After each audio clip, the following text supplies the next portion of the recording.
Je la sais tripeuse de sport, de musique country aussi. Et on se connaît bien, donc vous allez le comprendre dans les prochaines minutes par le truchement de la technologie. On parle avec une jeune autrice que je suis très content, que j'aime beaucoup aussi personnellement comme amie, Alexandra Philibert, qui est là pour nous présenter son livre « Suivre son étoile ». C'est le tome 1. Salut! Salut! Ça va bien? Ça va bien, toi? Ben oui, content de te retrouver, ma chère, de manière différente un peu. Et puis, toi qui es une tripeuse de baseball, je m'étonnais de savoir que c'était dans le domaine du patin, du hockey pour tes deux personnages centraux. T'as-tu un peu, à un moment donné, un questionnement à savoir si t'allais aller dans le baseball aussi ou... Et, écoute, ça pourrait être dans une autre histoire que rien à voir avec celle-ci.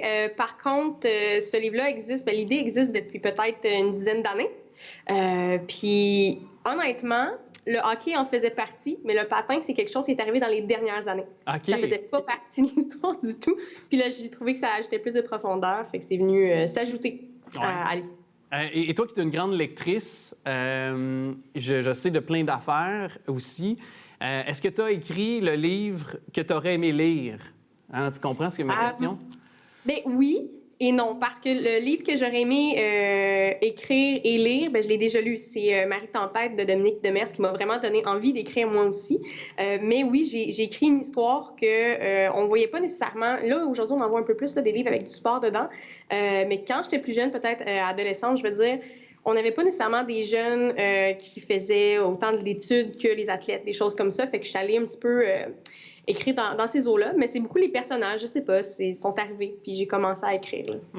Puis parce que, tu sais, tu dis notamment que, bon, la passion ou du moins l'intérêt d'écrire ce livre-là est venu depuis très longtemps, mais quand même de s'adresser à un public adolescent aussi, tu sais, plus jeunesse, je vais l'énumérer comme ça. Pour toi aussi, c'était clair également dans ta prémisse que c'était à ce public-là que tu voulais t'adresser aussi? Bien, je dirais jeune adulte, parce que les personnages... Adulte, ouais, c'est ça, parce que les personnages ont 16 et 18 ans. On ne va pas rien dans les... C'est pas explicite nécessairement, les scènes qui se passent, parce qu'il y a des jeunes de 14 ans qui peuvent le lire, peut-être plus jeunes, parce que je veux dire, à 12 ans, je lisais des livres comme ça. Mais jeune adulte, puis c'était clair pour moi que cette histoire-là le serait. Et bon, comme tu as dit, on a un tome 2 qui s'en vient à l'automne. Ils vont avoir un saut de 6 ans, fait qu'ils deviennent comme dans la vingtaine. C'est pour ça vraiment que je le place jeune adulte, mais c'était clair que pour cette histoire-là, c'est ce que je voulais faire. Et au Québec, bon, ça s'est développé dans les dernières années, mais on a beaucoup moins de jeunes adultes qu'aux États-Unis, par contre. Par exemple, puis je trouvais ça important parce qu'il y a un créneau là, il y a des jeunes, puis même des adultes qui lisent ça, puis on n'en a pas accessible nécessairement en français. C'est parti de cette prémisse-là. Ça a évolué un peu, mais c'est toujours resté que Melia et James, les personnages principaux, étaient les jeunes adultes. Exact. Et là, d'ailleurs, abordons de fond en comble ce livre-là, parce que oui, tu l'as dit, tu as nommé les deux protagonistes principaux, soit Melia et James, qui sont deux amis de longue date, qui sont dans leurs deux univers respectifs, de sport respectifs, patin et hockey, et donc qui ont leurs propres enjeux aussi. Et pour toi, est-ce que c'était... en fait, est-ce que c'est une part de réalité? Il y a une part de fiction? Est-ce qu'il y a une ligne entre les deux? C'est inspiré de ta vie personnelle ou... Non, pas de ma vie personnelle. Tu sais, comme dans le fond, que Melia est vraiment...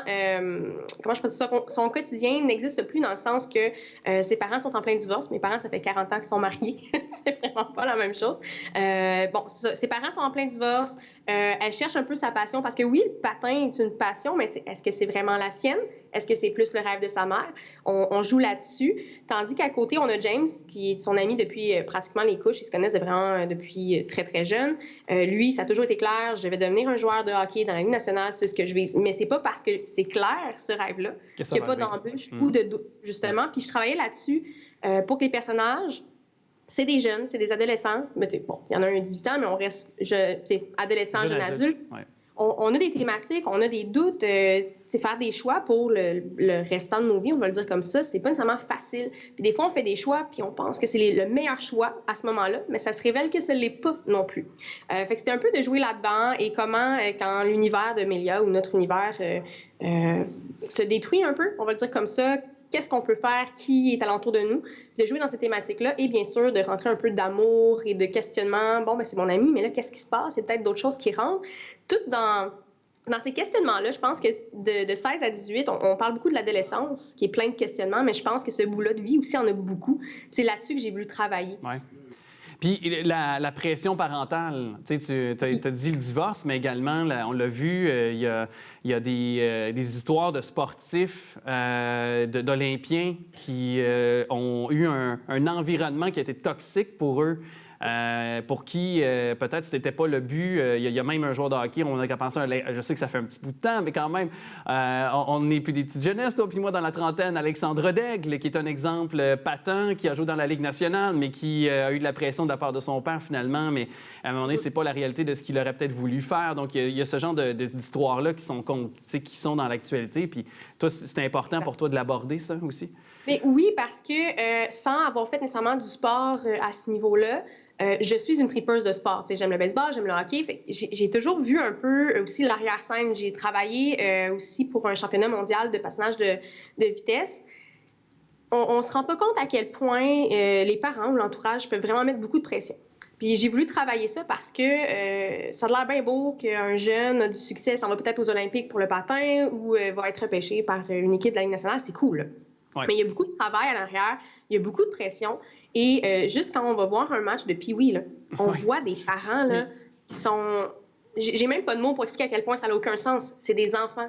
Le pourcentage de jeunes Québécois qui font la Ligue nationale n'est pas si gros que ça.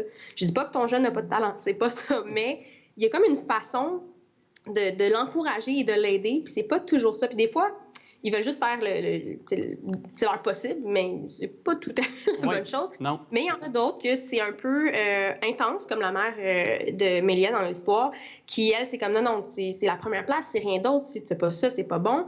Et ça m'a fait... je dis rire, mais c'est pas le bon mot, là, mais il y a eu la jeune patineuse au plus récent olympique qui a été prise pour dopage, puis on a vu un peu tout ce qui s'est passé alentour, la pression, elle a 15 ans, la jeune. Bon, il y a la pression, c'est sûr, on connaît les Russes, on connaît comment ça fonctionne de leur côté. Il y a eu la pression de sa coach, mais c'est un peu ça aussi que j'ai repris dans le sens que, peut-être à plus petite échelle, là, il n'y a pas d'histoire de dopage, mais c'est cette pression-là de performer, peu importe l'âge qu'on a, puis le reste ne devrait pas exister, tandis qu'on reste des humains, puis à cet âge-là, c'est important de continuer à faire ton développement de personne, puis de personnalité.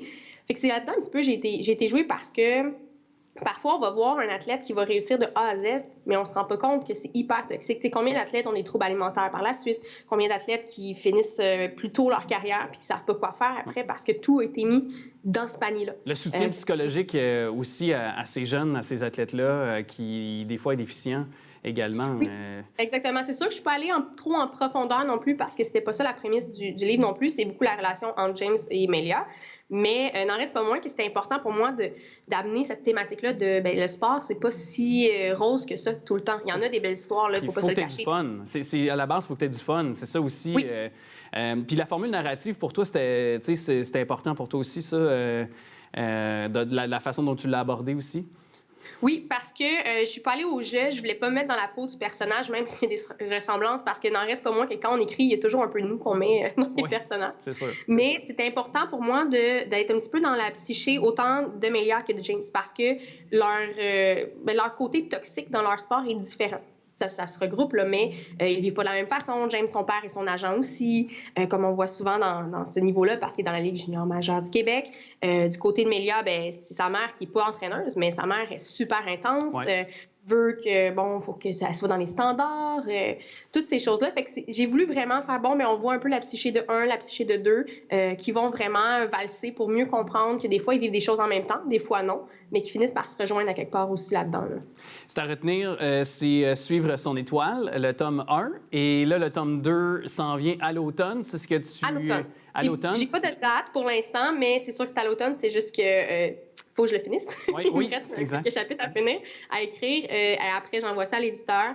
Donc, ça devrait être à l'automne parce qu'on veut coordonner ça avec ma présence au Salon du Livre de Montréal au mois de novembre. Fait que, peut-être ça va être avant, mais je ne fais pas de date pour l'instant. Tu seras la bienvenue pour venir nous en reparler. Puis, d'ailleurs, j'ai encore un peu de temps, mais est-ce que c'est en formule de trilogie que tu comptes faire ça? Au départ, je voulais que ce soit une trilogie, mais je pense que ça va être une duologie. Okay. Pour diverses raisons, mais si jamais ça va vers la trilogie, tant mieux, puis je l'annoncerai en conséquence. Oui. Mais je pense qu'avec la duologie, on va avoir fait le tour un peu d'où ce que ça peut les mener, puis surtout qu'il va y avoir un saut de 6 ans entre le tome 1 et le tome 2. Il y a plein de choses à apprendre là, puis on verra où est-ce que ça va les mener. Merci beaucoup, Alexandra Philibert. Merci à toi, puis on se dit à très bientôt pour parler du tome 2. À bientôt. Merci à toi.